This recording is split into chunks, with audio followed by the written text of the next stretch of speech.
The views, thoughts, and opinions expressed in the podcast belong solely to the hosts and not the host's past, present, or future employers.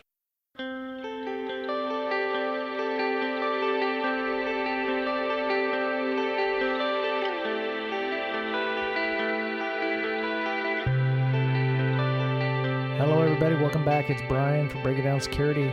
Part 2 of our discussion with Khalila Scott is about to happen. Last week we talked a little bit about GRC tools, picking a good one, looking for pitfalls, avoiding nasty bits. Had some opinions about various GRC tools and how they operate. This week we finish up some of that discussion. Mr. Betcher starts us off by asking a question about what the difference between a GRC tool and a ticketing tool is. But before that, I also wanted to mention that TechSecChix is an organization that Khalila works with and has helped found and is working to increase awareness of the security industry for underserved groups, which is always a great thing. So we talk a little bit about that at the when we make our transition, and you'll hear it fairly easily.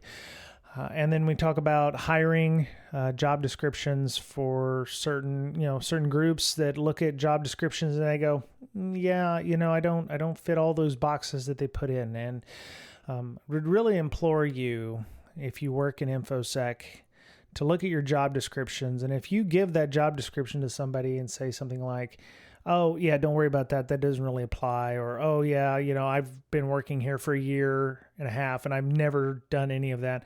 I would suggest maybe taking some time and rewriting what your real job description is.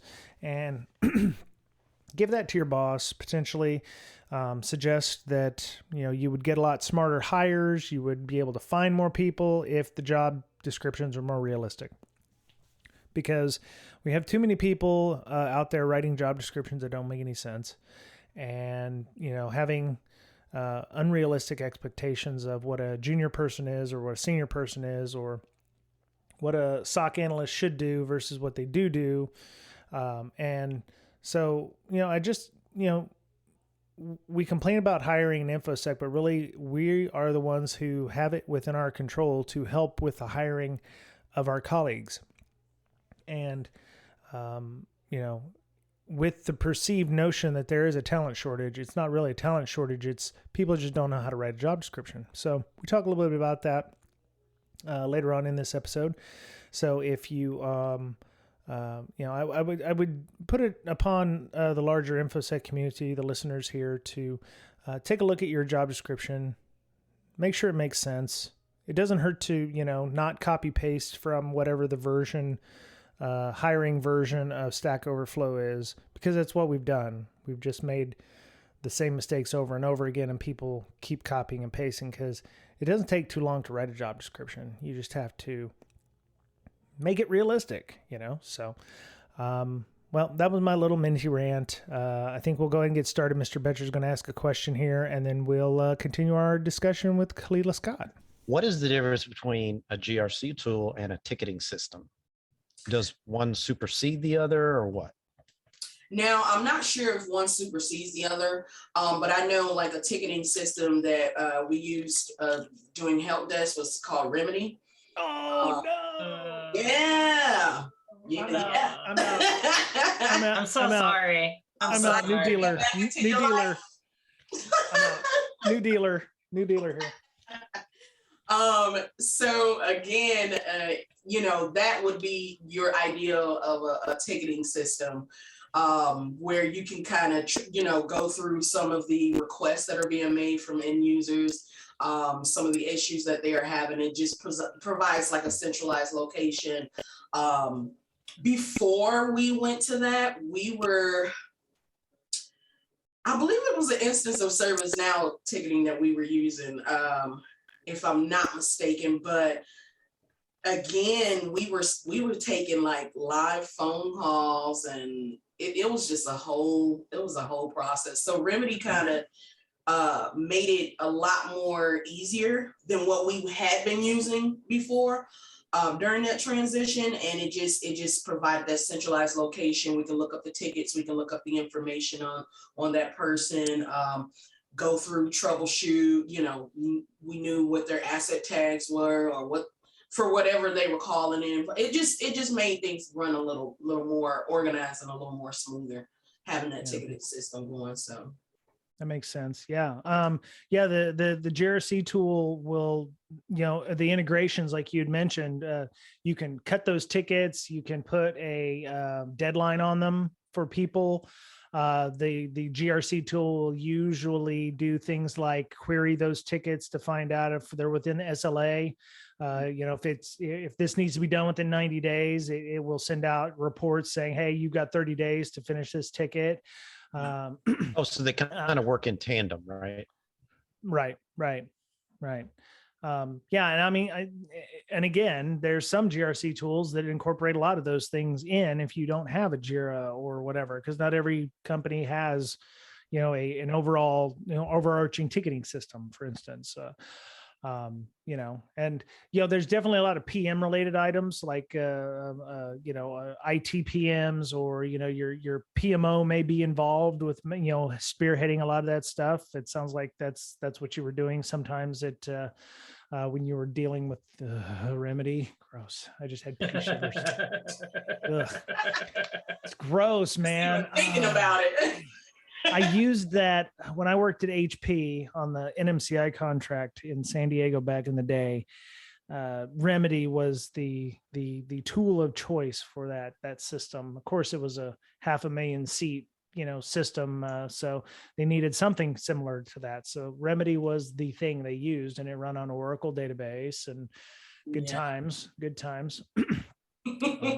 What was the thing we used at that place that we worked at, Brian? We didn't have one. Old one. No, we had this old one. Yeah, the corporate mothership had one that was like 40 years old. Yeah, we used it for change requests and stuff. Yeah, that was awful. They used Java. There was some kind of Java thing there with a front end, and I remember it being buggy as hell. But that goes without saying. And they were thinking about upgrading to Remedy. Really? I mean, there are worse ones. There are worse ones out there. I don't remember what Yeah. Wow. Okay. Well. We are blowing him away tonight. Oh yeah. My brain hurts and I feel sad. Yeah. So let me see. So automation is good. Yes. APIs, integration, scalability, customized reporting. That's also helpful. Just like everybody may have their own dashboards, they'll also have their own reporting and generating reports and generating, compliance to those, various compliance requirements. These are just some things. If your organization is looking at getting a GRC tool, these are definitely some things you should be looking at in respect to that. There was a company so a lot of these links go to companies that create GRC tools. And so it's like, oh yeah, here's a blog post. And then, oh yeah, here's why we're awesome.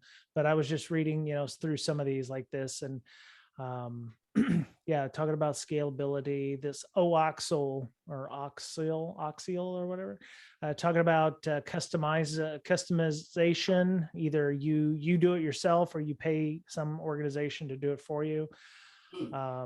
That can get painful at times.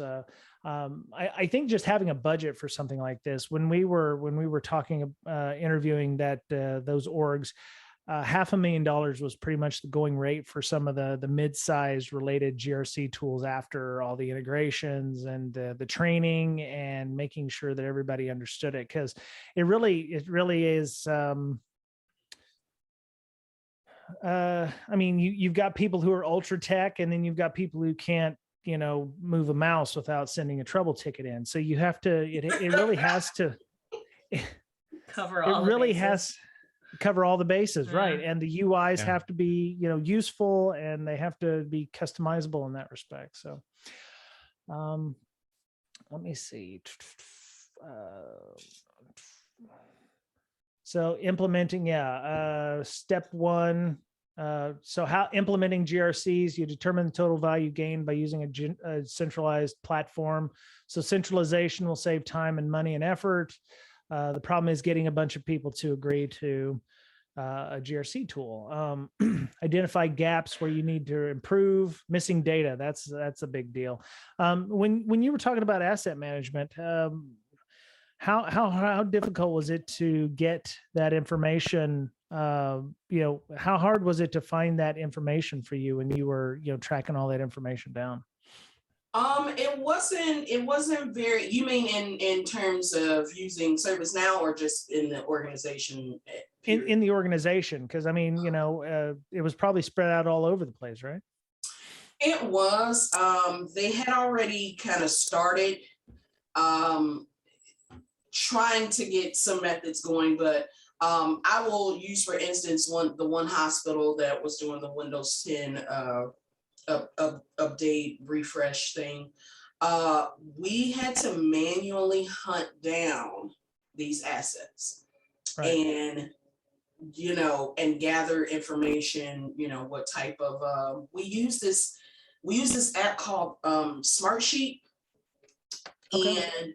And so what it did was, so like our project manager, she had access to everything we would put into the Smartsheet. And it was in the app we could download on our phones, and we would take like our phones or laptops with us to each individual location.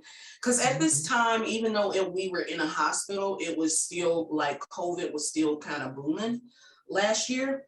And so a lot of people weren't working at that location. Like it was a lot of the office people in that hospital were working from home. So it was mainly empty.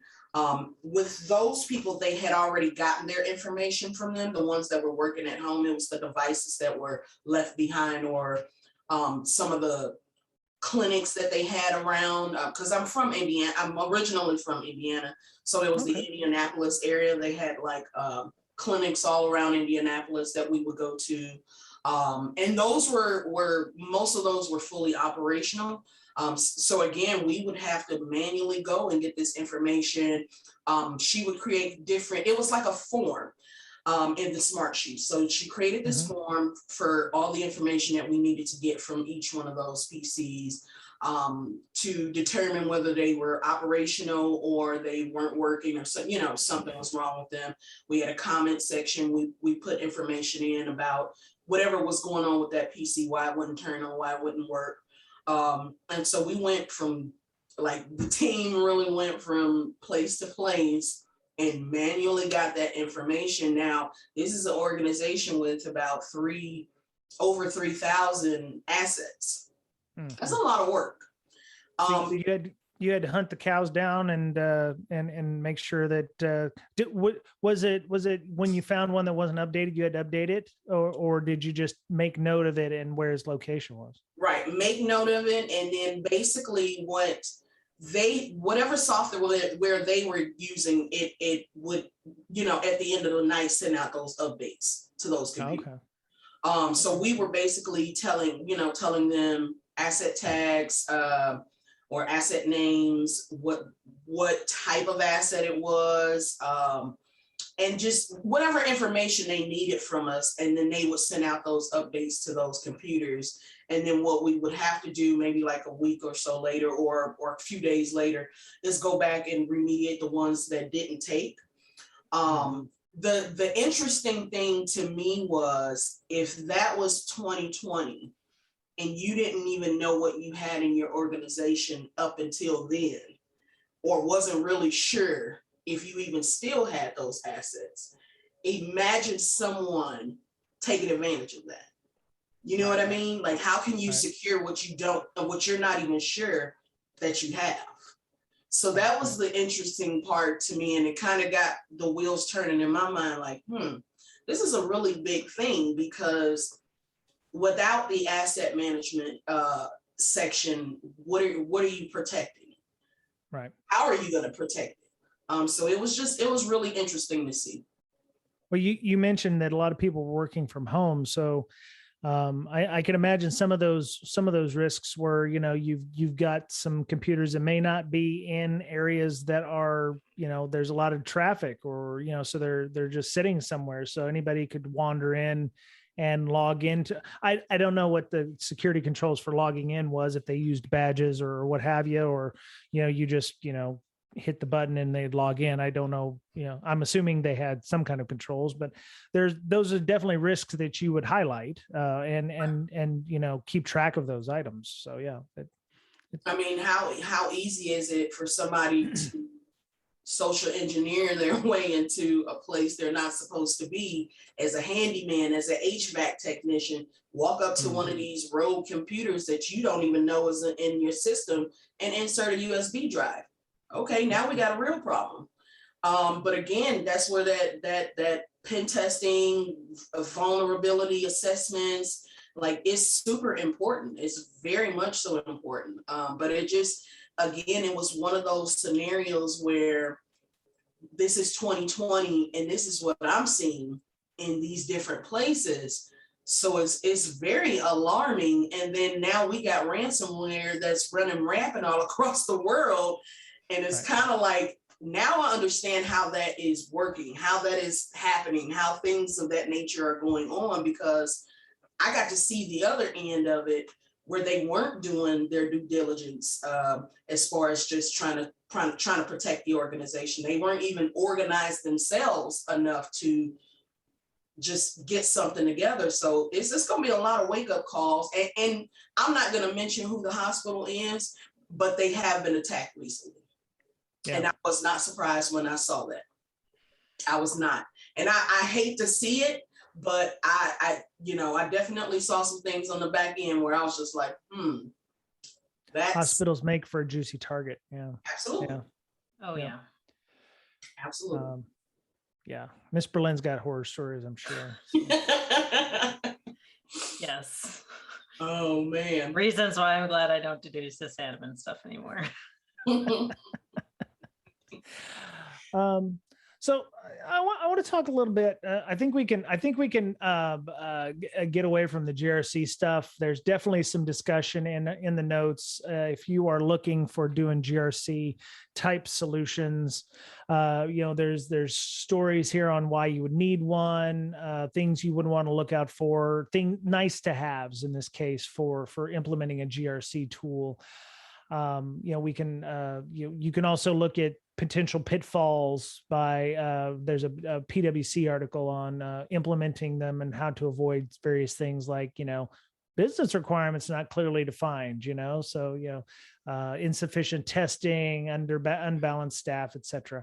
I want to talk a little bit about the TechSecChix stuff. The organization you're working on. Why did you feel like that needed to be created? Okay. First, I do want to ask if I can share this document in the TechSecChix GRC section, because I think this will be extremely helpful for some of the ladies that are coming in, ask me, GRC questions, and I think this is very helpful. So I would like to do that. I would like to steal your work. No, please take. I would just copy paste this and put it in our show notes anyway. So feel free to do so. Okay. So this is this a Slack? Is it a Discord? What do you have? Yeah. Okay, Discord. Absolutely. Okay. So for me with the TechSecChix, I remember me being a Black woman. Most of my friends, in fact, like on Facebook, I got a lot of my friends and my family members on there, people that I grew up with, went to school with. Nobody knows anything about cybersecurity at all. They don't know what INfosec is until I told them and started this journey. Like, I shared different things with them, but they really didn't understand what it was until they knew someone that was in it. That was a big thing for me because it made me feel like I was on this journey by myself. And so for me, I decided, I'm like, I can't be the only woman out here feeling like this. This is a male-dominated field. And and again, it can get really lonely. It can get really difficult, really hard. Women face hardships on the job. They face hardships just in tech in general. It's just not, we're very hard on ourselves. Like, people talk about those job descriptions where, a guy will go and apply for it if he doesn't qualify. We're more critical of ourselves, where we are just like, if we don't check these boxes, we're not even going to apply. So, it's just a whole thing. But again, I wanted to provide a safe space for women like myself to feel like they belong. To just have a support system behind them, consistently pushing them on, throughout their journey. I wanted that support myself. I wasn't getting that from my friends and family because they didn't understand cybersecurity. They didn't understand INfosec. So it's hard to have those conversations where you want to vent about something or talk about something or just, you know what I mean? Open the floor when you don't have anybody like you around. So I just wanted to create that just to, again, we have a very good cyber sisterhood. One of the ladies on Twitter, she had a giveaway. She gifted me the Security Plus exam voucher that I took and passed, and like a Daryl Gibson's Security Plus study book. So I used that book to study along with some other courses, another Udemy course for Jason Dion, and then I watched some of Professor Messer's videos on YouTube. And so I used that book, studied, did the questions in there. And when I passed the Security Plus, I signed my name and dated it. And then I sent it to the next chick that was studying for the Security Plus right after me. She used it, passed, signed and dated it, sent it to the next one. So we're on like the 5th person that has that book thus far, this year. But it just really goes to show when you build a genuinely good community, just people will turn out, people will support you in that. That's motivation. Absolutely. That's powerful. Absolutely. And it's just, people don't think of things like that, but it just, we're not just saying, okay, we're an organization, we do this, let's do a con, we actually talk to one another. We actually interact with each other outside of, the internet. I love it because I just feel like I got a group full of my sisters, and whoever I need to talk to is always there. It's always somebody open, if not everybody. So it's really good to have, because it can get really rough and really discouraging for women in tech right now. Right. And I try to, I don't want to say I pride myself on it, but I don't like to ask anybody, what is it like to be blah in INfosec? It's not a good question to ask. And everyone has their own challenges to do so. And I completely understand that. So you have a Discord. What kind of channels are in there, and what kind of events do you have? So somebody listening to this would be able to, potentially get involved. What kind of events? I'm gonna pull it up because there's a lot of channels in there. Really? Okay. Very nice. So you got like 400 or 500 people? I have about 115 or 120. So it's not like a whole lot, but it works. Yeah. So we have a like a recipes channel, chicks who game, artsy chicks, so chicks that likes to do art. They post some of their work in there, birthday shout outs.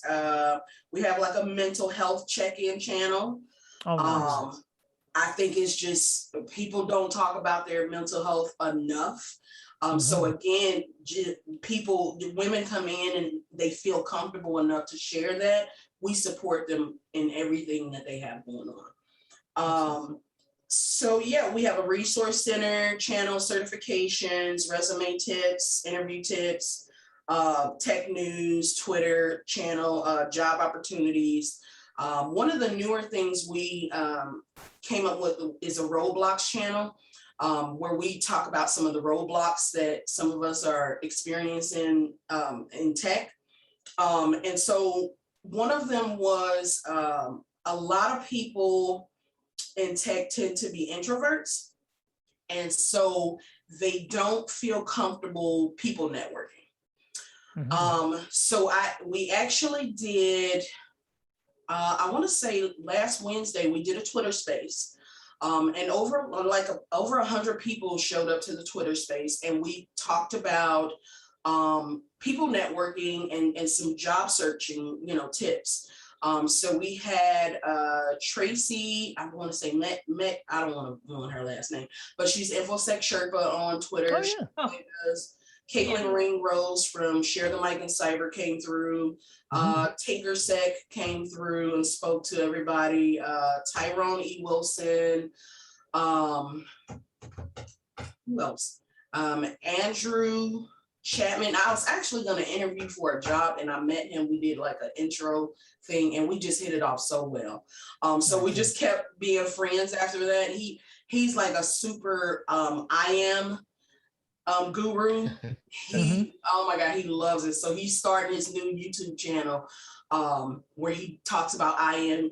He wants to get more people into the industry, into the field, and just teach them about it a lot more. So he's like really cool people.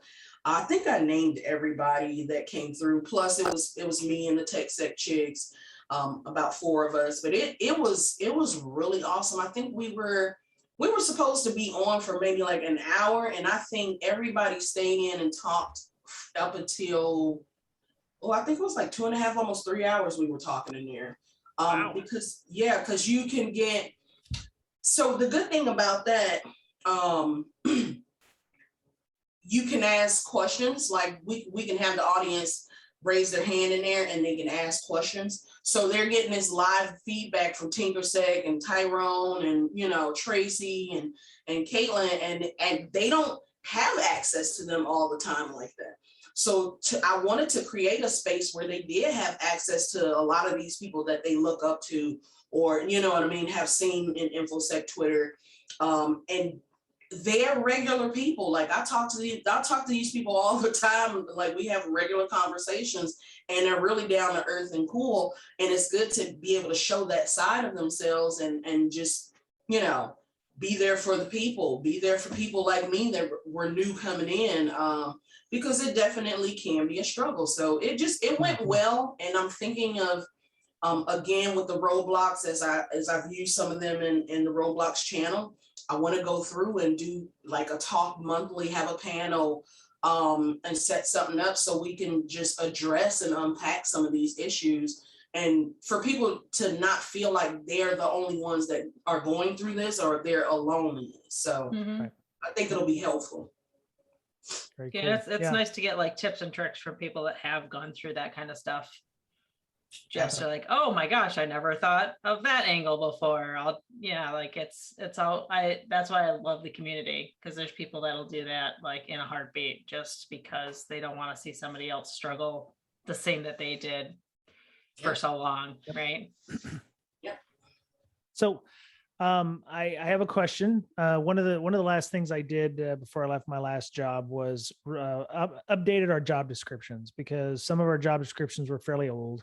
They were written as though it was just normal people reading them. And, one of my rules was with the job description that if you read it and you go, well, I wouldn't necessarily apply there. Or if somebody tells you, oh yeah, don't worry about that. It's not like that. If the job description is not what your job is actually doing, then it's not really your job description. But I do know that there are specific issues, not just coming from an introvert side, there's people out there, if they don't feel like they can touch every, tick every box in the, requirements, then they won't apply, which is really a detriment to a lot of organizations. So are there any tips or anything that we can do as, not we, the royal we, companies doing, hiring managers or people who are like, yes, I'd love to have more diversity in my organization, but, are we not trying hard enough? Or, are there places that we can, make sure that we're going to get our job seen? Because we definitely want a nice talent pool, because, different points of view bring, better, bring better productivity, brings better, ideas, and we only benefit by being more, a more diverse, community and organization. So, what are some of the things that we should do? I don't know, in terms of maybe job descriptions, or maybe what can we do? I hate to ask that question, because it's like, I'm trying to, hoping that you'll help us figure out this issue, but I'm just trying to, give people some ideas if their companies are small, or they don't know what they need to do, and they don't even know where to start. So first off, definitely the job descriptions. Some of the requirements for some of the entry-level positions that I have seen, they require a CISSP. They require certain certifications that we are not even qualified to get yet without having work experience in the industry. So that's just one of those things that, if it's entry level, if it's an associate's position, let's just really take a look at those requirements of what we are actually saying. This is what you have to have in order to do this job. Now, you can prefer it. That's a whole different thing, because it still opens up the door where, I may not have what they prefer. I may have this, and this, but I don't have this. But they would prefer it as opposed to it just automatically disqualifies me if I don't have this. And just, it doesn't have to be super, super technical. We are very aware of the job positions that we are applying for. If you're most of the time when you're narrowing it down, if you're applying for a security analyst, you got a very general idea of what it is you need to do.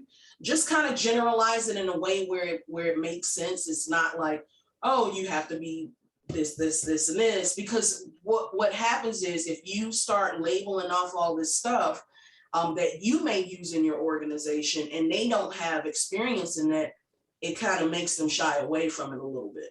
It discourages them before they even get to the application process. And I don't know what that looks like, because I haven't really just taken the time to, go through any, but those are just some general things. Another tip is to, now when I talk about people networking, that goes both ways. So not only do some of the new people coming in need to people network, and the reason I say this, and I can attest to this, is I got my Security Plus exam for free by people networking. I got my internship off of Twitter by people networking. And I just got this job from Twitter, people network. Those are three major things in 1 year by just running my mouth or reaching out in somebody's DM. That is very huge. So again, these are people that are putting these job positions on Twitter and saying, hey, this is what we're looking for. This is an associate's level or entry level position. And then again, your job description matches what you are saying on Twitter. So you can't say you're looking for entry level and then be like, oh, CISSP, sorry, because it's not gonna, now it's a disconnect. But then again, another thing you can do that is so helpful, put a salary range. Nobody wants to waste their time interviewing, going through that whole process to get to the end, and you're not even remotely in their salary range, or like vice versa. It doesn't work for each other. That will save you a bunch of money on your car insurance if you can. So just save some time and what have you. That's one big thing. But yeah, again, the people networking, the people you are looking for, a lot of them are on Twitter. It is a lot of people looking for positions. And again, I quoted that article where it said it was 500,000 cybersecurity jobs available right now. And I'm like, we got about that many people on Twitter looking for jobs. You got to make that make sense to me. It's a disconnect somewhere, and we really need to figure out where and how to fix it fast, because the organizations are going to suffer. You're going to be understaffed. People are going to be overworked, burnt out, because you don't have enough people to do these positions. And now you're making one person do 3 jobs and only paying them for one. But I'm not gonna get on my soapbox. It's okay. Don't get me started. I've always assumed we didn't have a talent shortage. We just have people who don't have good job descriptions for their jobs. And and it's not always the hiring managers looking at these things. The HR folks are, we're doing the Stack Overflow version of CV writing. It's like, oh, well, I'm just going to copy paste from this company's, because this company knows what they're doing. They're hiring people out the ass. Well, no, they're not hiring quality people. The other thing, the salary range, I can definitely understand why a company wouldn't do that, because they want to negotiate. But and that is not a good thing, because there is pay inequity issues. The one thing that I have seen, people who are applying for jobs, and I actually, I did this with the last company I interviewed with. I looked for a comparable position on places like Glassdoor or Reddit for, like, if it was a, director of security somewhere, and take the aggregate of that. And then, I refrained from actually telling them a number, because used to it would be like, oh, I'll just tell them what I want plus $20,000 or something like that, and, the job I remember interviewing for Starbucks for all of about 5 minutes, and I was expecting, a security architect position to be like, I was making like 100,000, 115,000 at the time. And I was like, oh, I'll just do 135. And the guy that had told me about the job was like, yeah, base salary for that's like 200K. And I was like, holy shit. And they would have paid me 135 because that's what I wanted. Yeah. Instead of the, right.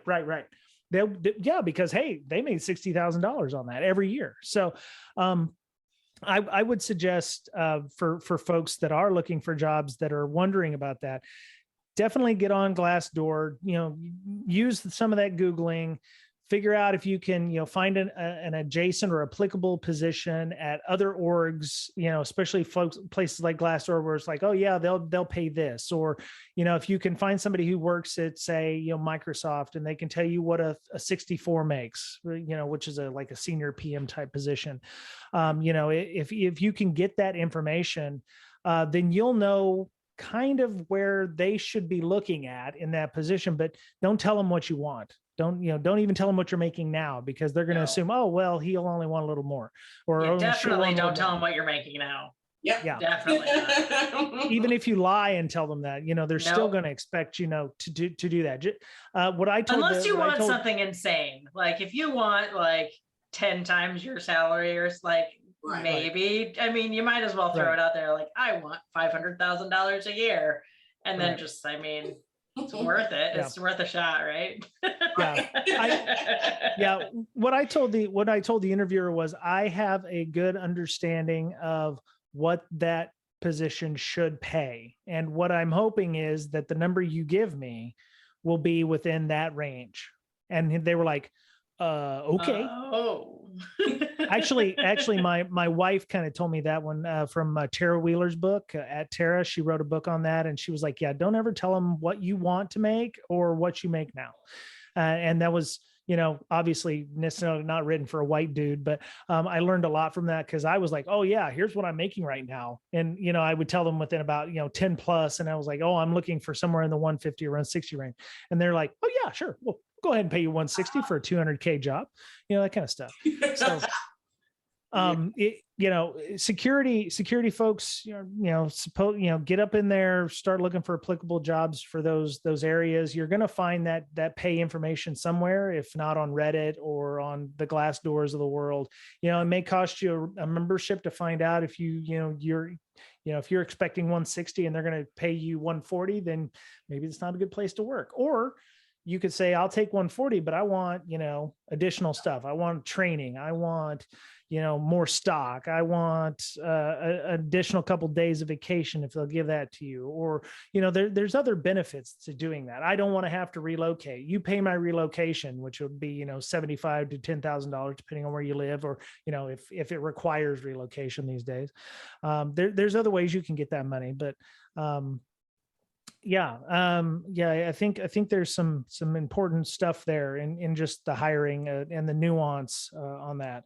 Of course, I've also seen telling people what you make backfire greatly, which, somebody who feels like they aren't, are making, the same amount as somebody who they consider to be less than them, in skill is making the same amount as them. They tend to get pissy, but I have stories, and I'll tell that one later, but I'll tell that one once we stop recording. So, Well, I can't emphasize enough the power of networking.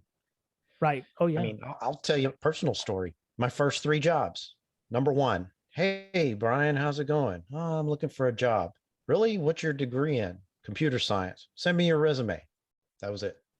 Done. That must Second be nice. job. Hey, Brian, I'm looking for somebody with your skills. Why don't you apply? Okay. Boom, done. Third job. Brian, I'm in a bad place. I need you. Okay. That was it. My Yeah. first 3 jobs were just people I knew. I could go on, but it's very important to become a member of these clubs, right? You know, the if you have a local meetup like CSEC East or What up? TechSecChix, whatever it is, Yeah. those relationships build over time, and people don't forget. Right. People don't forget you, and when they're in a lurch and they looking for somebody, and they they think of you and they say, oh, would she fit? And there's where it works. I always say that it's not necessarily what you know, it's who you know. That could be your ticket into breaking into Infosec. That was my ticket in. I mean, again, like, it's just, I can't stress enough to people that I talk to. And I actually have like 3 blogs on my TechSecChix.com website, where I talk about, my Security Plus journey, people networking journey, my internship, and just up until how I got this job. And all of it includes people that have not only helped me along the way, mentored me, taught me things, just people networking. It is one of the best skills you can have in this industry right now. Yep. Yeah, I've always been saying you network when you can, not when you have to. Yep. Yep. So does TechSecChix have a job board or anything like that where people can post jobs, or if they're hiring or looking? Now we do have within the Discord where we post different jobs that we come across, especially jobs from like LinkedIn, Twitter, nothing super specific to any industry, any area of cybersecurity. So we just post them again. And funny story, like I told you about this job. So one of the TechSecChix posted in our Discord job area, the job that I'm starting tomorrow. And she tagged me and she said, I know you are currently looking for a GRC position. This looks perfect. And so I clicked on the link, and I looked at the job description. I did the application, and then I DM'd the guy who is now my boss. I DM'd him and I said, let me get my resume over to you. I did the application. Just take a look. Let me know what you think. I was the first one that they interviewed out of everybody, and I was the one that they picked. That's awesome. That is fantastic. Yeah, sometimes that's just exactly what you want to do. Or, if you don't check all those boxes, sometimes if you can say you've got 3 or 4 of those things, to just, go ahead and apply anyway. And it's awesome you were able to find that. Go ahead. If anything, it's good practice. Yep. Because that is true. Yeah, I said that too. I said, even if I don't get this position, this has been great, because now I know what to look for going forward, in these interviews. And I was quite prepared. I had a few people reach out to me. Like another guy shared interview questions that were GRC specific, different things, just so I can get, I think it's so important to have your stories together. And when I say that, the basic interview questions, the basic behavioral questions, the basic name a time where, have your elevator pitches ready, have your stories ready so you can talk about those things comfortably and confidently, because it makes all the difference. Yep. Mhm. Yep. Now that make that, yeah, if you can write down like a handful of scenarios for that kind of stuff, it just makes you sound more confident and what have you. Yeah. So that's excellent. Is there anything else that we want to talk about before we go? I mean, speaking of jobs, we're hiring a whole bunch, and it's also hard to find people. What? Oh, Blumira careers. What are y'all looking for?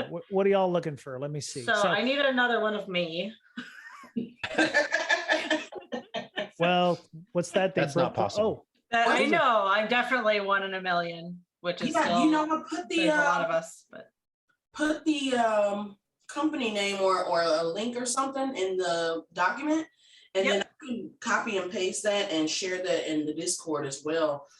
Just in case it's a few positions that maybe some of the ladies are interested in or have been looking for, and they can just kind of browse through, and you never know. Yeah, a couple different things, but yeah, I just need a SecOps person and somebody that is maybe like a sysadmin of cloud infrastructure and wants to move to security. Okay. So we're looking to like get somebody that knows a lot about like Azure and all of those things that I have a really rough time setting up and doing in the lab. Yeah.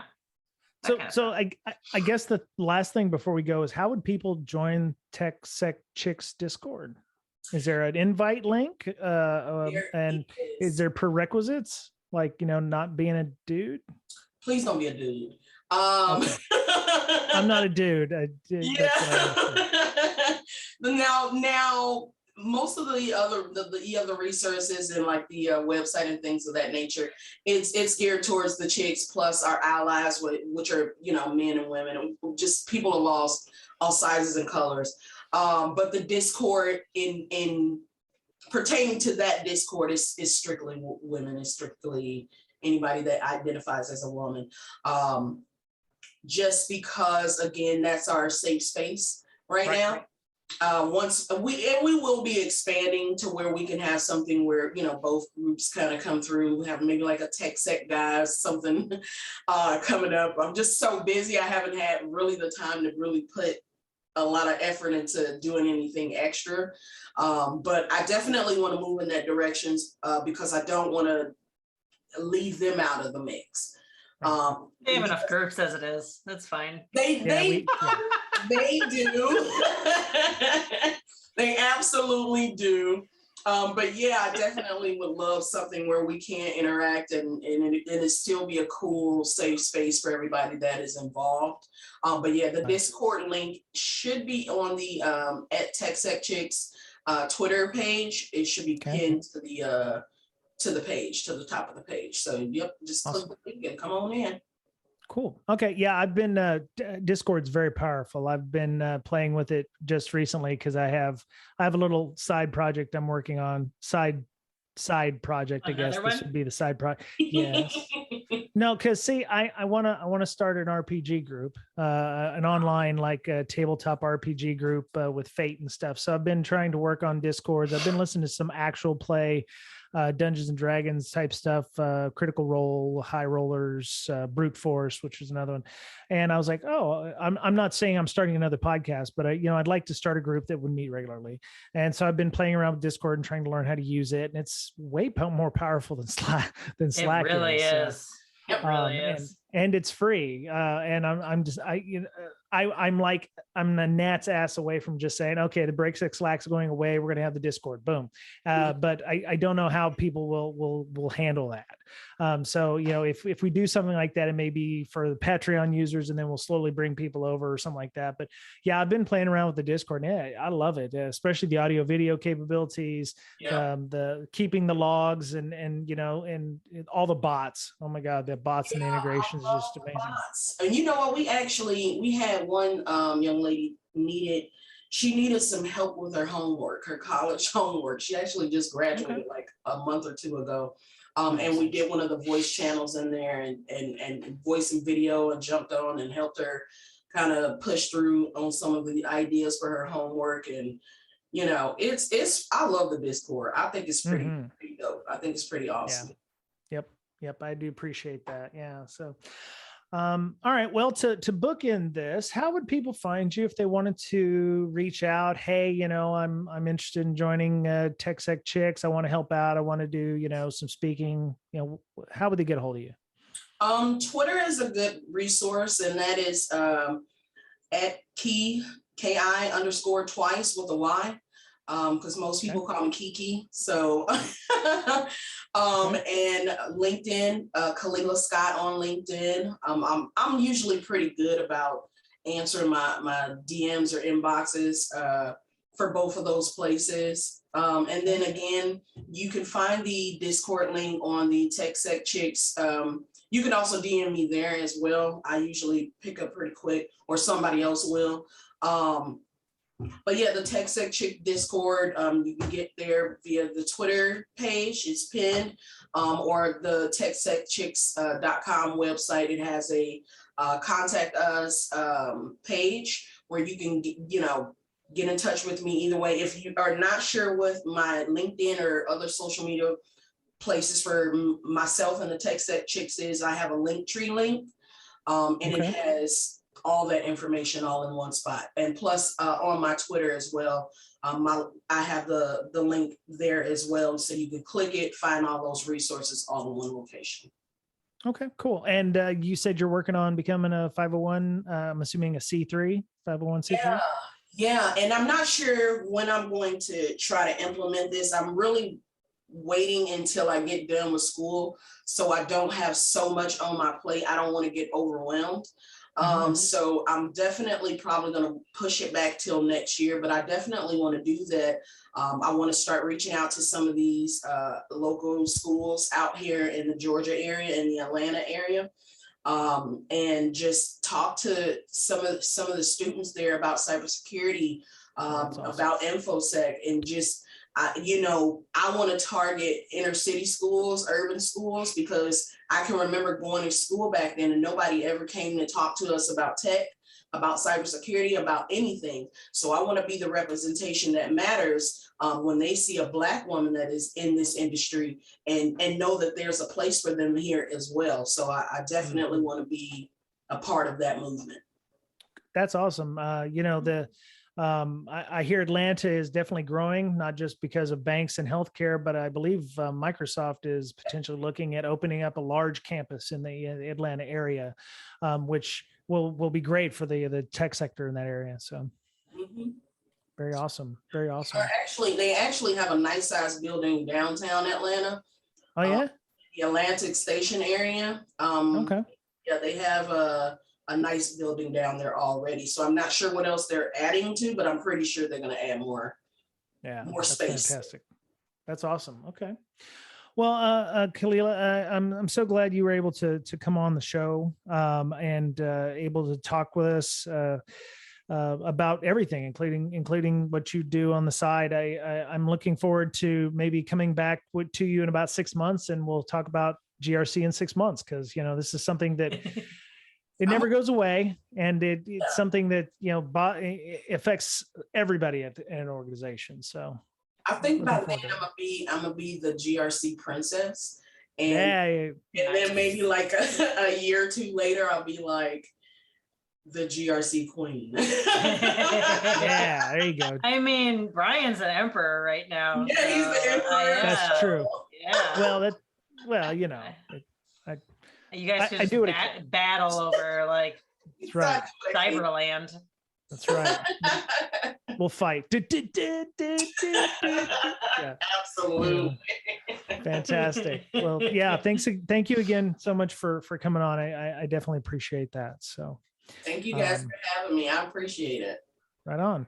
All right. So Miss Berlin, and you and I had an interview a couple weeks ago now for a little company that you know of called Blumira.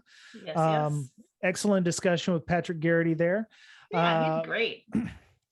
Yeah, he's fun to work with. He's all right. He's real fun to work with. That's cool. So you are hiring, but so what exactly would if somebody was trying to hire, what is your job description look like? Okay. Good night. Thank you for being here. Yeah. Cool. So we have 3 different ones. We have one on our SecOps team that's fairly customer forward. Okay. That helps with like implementation of NXlog and like other various things and getting log flow working. Okay. And then like creating custom reports and stuff like that in the software.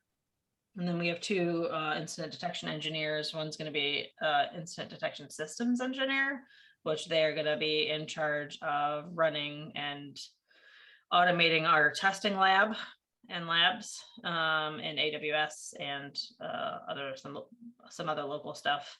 And then another IDE that is going to help create just more detections. We're really starting to delve into tying stuff into Atomic Red Team and MITRE. Oh, okay. Okay. That makes sense. So, yeah. When was the last time your job description was updated? Because, is it realistic or is it like, oh, don't worry about that? No, it is pretty realistic. Oh, good. I helped go over it. Okay. And which one is this? Incident detection engineer? Yep. Okay. Okay. Yep. So that's pretty cool. Significant personal experience with at least 3 of the following functional areas: SIM and analytics, offensive security, threat hunting, data science. I can't do this job. All right. Well, anyway. Me neither. Just don't tell them. Yeah.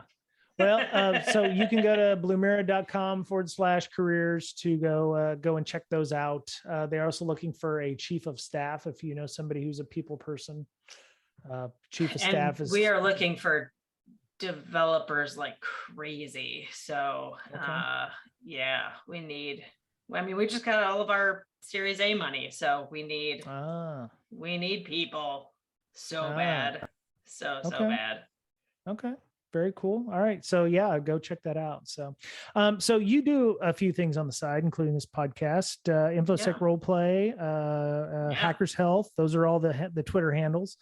InfoSec Roleplay is still going gangbusters. Yeah, it is. Yeah, we just did a 2-hour workshop the other day on playbook development.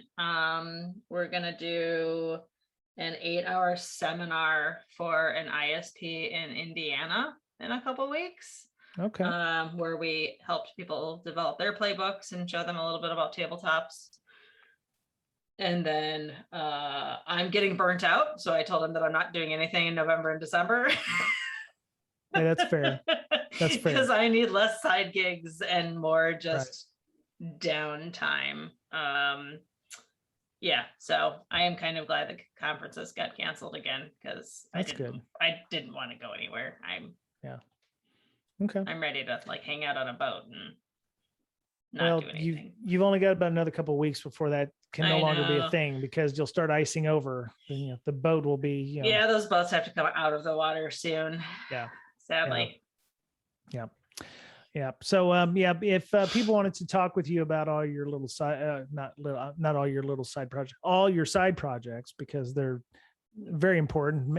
We're doing mental health, for God's sake, and we're going into winter after being sequestered for 2 winters now. So yes, mental health is going to be even more important. So how would people get a hold of you if they wanted to talk about mental health hackers or anything like that? So at Hackers Health for that on Twitter, or info@mentalhealthhackers.org. And then you can get me at InfoSyster, INFOSYSTIR. Okay. Now, are you still doing the painting thing? Remember, you were going to be sending those out. Is the painting thing still happening? Yes. Yeah, we actually had a call. Whoa, that's what else I'm doing. I'm doing like 4 different things with VMware with Hackers Health. So they're going to be one of our official sponsors. Oh shit. Okay. They have a VMware giving thing internally that they will match donations, I think.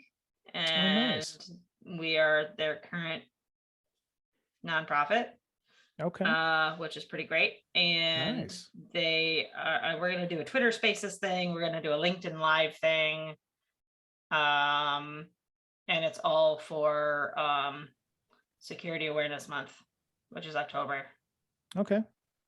Yes, it is. Security Awareness Month is in October. We So just they lost wanna- Mr. Betcher, but I'll I bring him know back. they want the security awareness to be about mental health. Oh, very nice. Okay. Yeah. Excellent. So Okay. yeah, they're super cool people. You're just killing it. That's amazing. Okay. Yeah. So yeah, Infosec role play on Twitter is the tabletop stuff. You get some swag, so sign up for those, and you can also get your playbooks written while you're doing it. Which Yes. score twofer. You got a twofer. Yes. So yeah, which is very important. Maybe in the future we should talk about maybe format. Yeah, and there's a standardized format for playbooks. I'm surprised that there's not one, to be honest. Kind of. There's some good websites that kind of help a little. Yeah, but you got to pay for that. I'm assuming. Yeah, a lot of them. Yeah, I mean, a lot some of of them them is you do. pay. Yeah. So excellent work there. Before Mr. Betcher got knocked off, he may come back. I don't know. We'll find out. He had some power issues earlier, so he's the developer for LogMD, which is a logging tool for Windows to make sure your systems are collecting the proper logs, which, in turn helps Miss Berlin at Blumira find threats and evil shit and event IDs that are important for, finding things like lateral movement and whatever. So you can go check that out. He has a free version and then a paid version, which does additional bits. You can go to log-md.com and, check that out if you want to do that. So, got a couple things, our CSEC East meetup this next month, and we have this person coming up as well.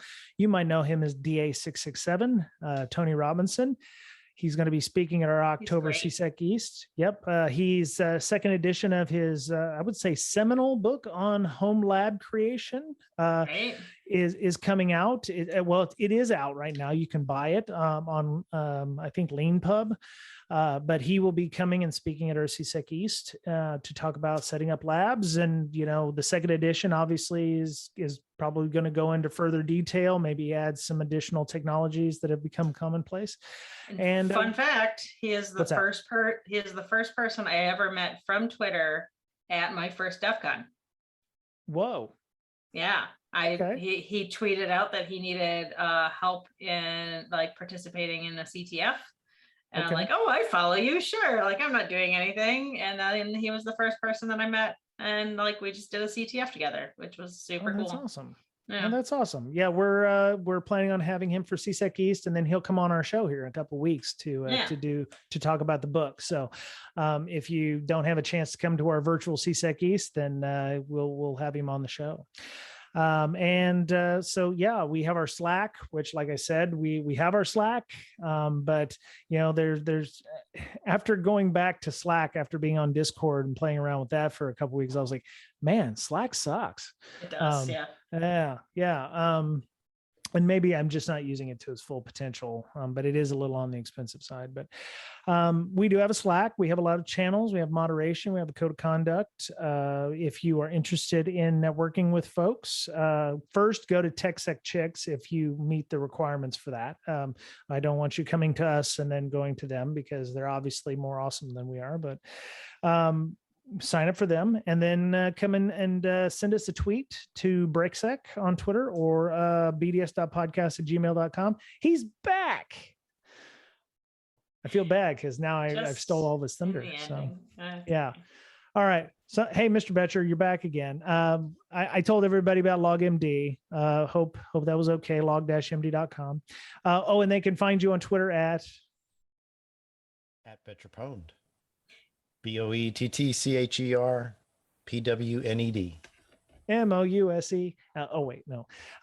Anyway, but so I was telling. There comes that cease and desist. No, damn it. I was telling them about Tony Robinson, who'll be on in a couple of weeks on the show, about his new book, creating home labs and stuff. And I think that's it. We have a Patreon. Thanks to all of our Patreon users. if we ever did move over to the Discord, our Patreon supporters would probably be the first people to get invites to that. But their money every month helps us with hosting fees. I just actually re-upped the domain for breakingsecurity.com, and which is our official website. Paid for our Zoom every month here, which, to be fair, if we went to Discord, we wouldn't need that. So we'd be able to save a little cash there. But, and then we just have time and effort of putting out a show. So that's, we appreciate their, helping us with that, that tip jar, if you will. So I don't think we have anything else. You can find us, if you can't, supply, put something in the tip jar, a 5-star review on iTunes will also be helpful, or any major podcast platform. We're not a money grab here. So, but if you feel that we were helpful here with GRC or with helping you find better networking, then please feel free to leave us a 5-star review somewhere. All right. Well, that was it, I think, for breaking down security this week. Hope everyone has a great week. Stay bundled up, stay masked, get vaxxed, that way we can maybe actually have real conferences again and make Miss Berlin unhappy by making her go to conferences and do mental health villages and stuff. And, without your vaccinations, we can't have Miss Berlin at mental health villages. So we got to make that happen. I'm just going to become a hermit. Yeah. Well, don't be a hermit. That's the wrong way to go. Can't be like that. Fine. Anyway, yeah. All right. Well, Mr. Betcher, I hope you have a good week too, sir, and I hope everything goes well with what you've got brewing. So, anyway, yeah. So that was it for breaking down security. Take care of yourselves.